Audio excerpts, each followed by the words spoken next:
Hello, ladies and gentlemen. It is I, Brandon Wynn, back again with Critical Failure. I know it's been like a good bit since I've uploaded.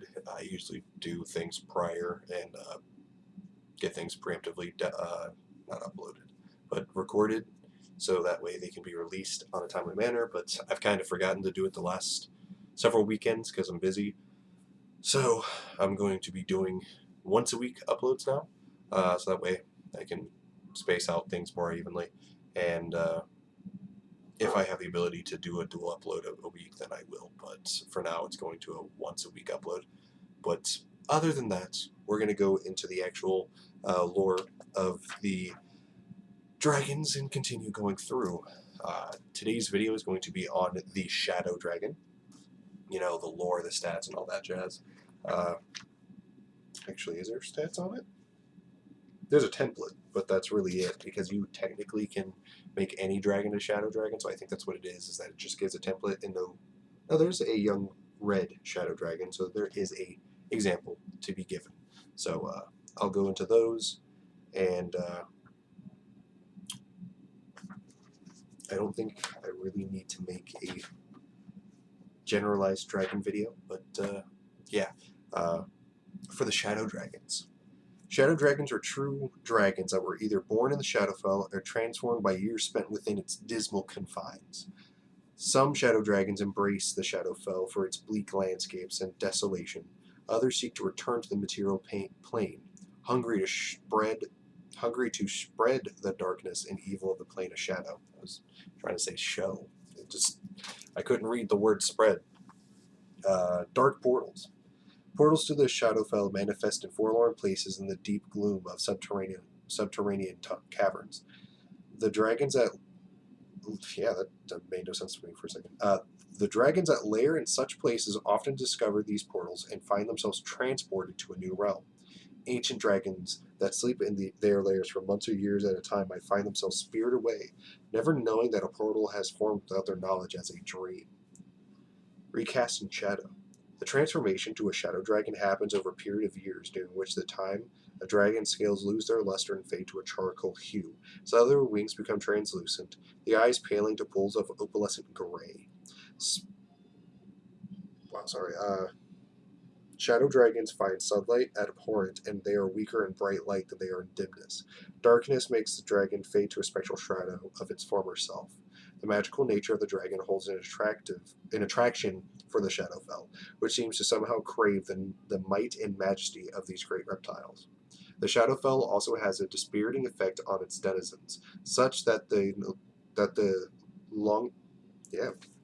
Sorry, I'm like reading two different sentences by accident.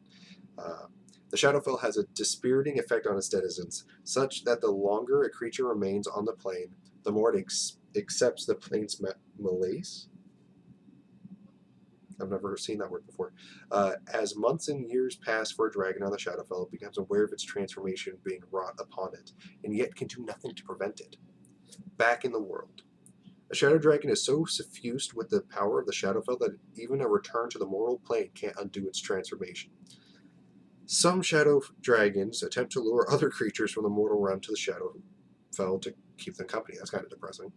At least until they tire of their guests and devour them, which, yeah, makes sense. Others are happy to leave the Shadowfell behind forever, understanding that the treasure and power are easier to come by in the material plane. That makes a lot more sense. Now, here's a template of the Shadow Dragon. Only a true dragon can transform into a shadow dragon, and only if it's born in the Shadowfell or remains there for several years. A Dragolich cannot be turned into a shadow dragon since it loses its draconic nature when it becomes undead.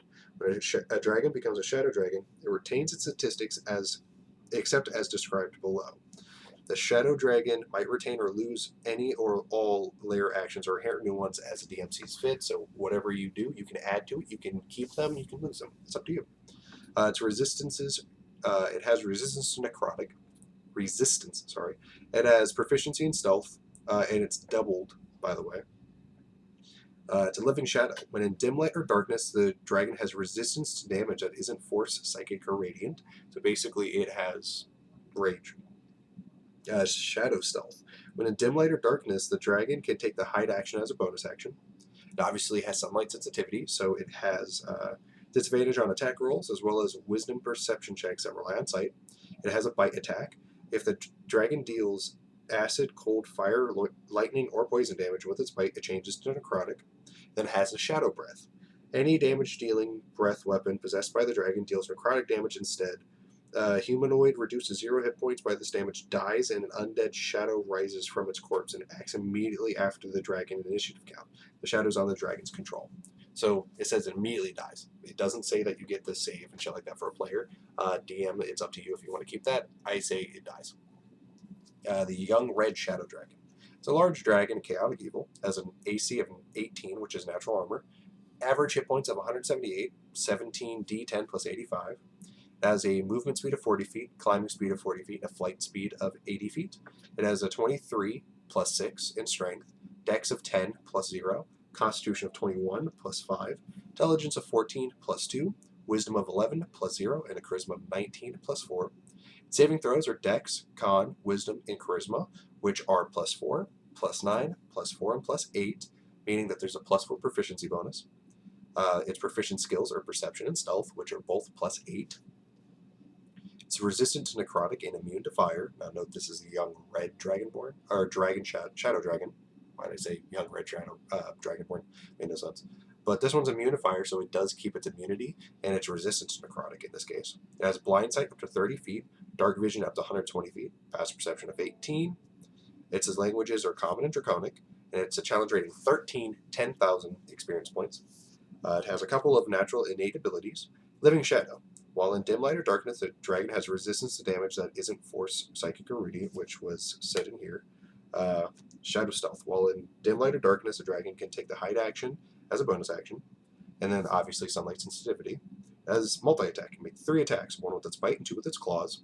Note, I do it however you see fit. The bite is a melee weapon attack, plus 10 to hit, reach of 10 feet, 1 target only, 17 average, 2d10 plus 6 piercing damage, plus 3 average, 1d6 necrotic damage, which is not very powerful for the necrotic damage.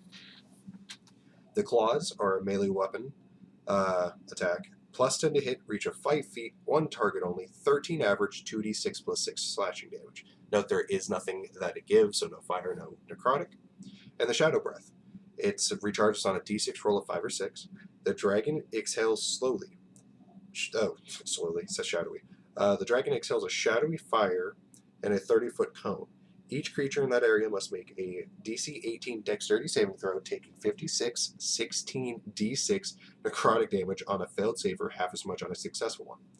And then it goes into the normal Shadow Breath stuff. So if you get reduced to 0 hit points, you turn into a shadow, right? An undead shadow rises from its corpse. So you turn into a shadow. But yeah, that is the Young Red Shadow Dragon. And that's the Shadow Dragon template and stuff like that. So thank you guys for watching. Please leave a like and please subscribe. I am just all over the place for today. But thank you guys for watching. And I'm going to try and fix the fucking lighting if I can. I can't do anything. But yeah, I hope to be able to. And see you guys in the next video. Peace.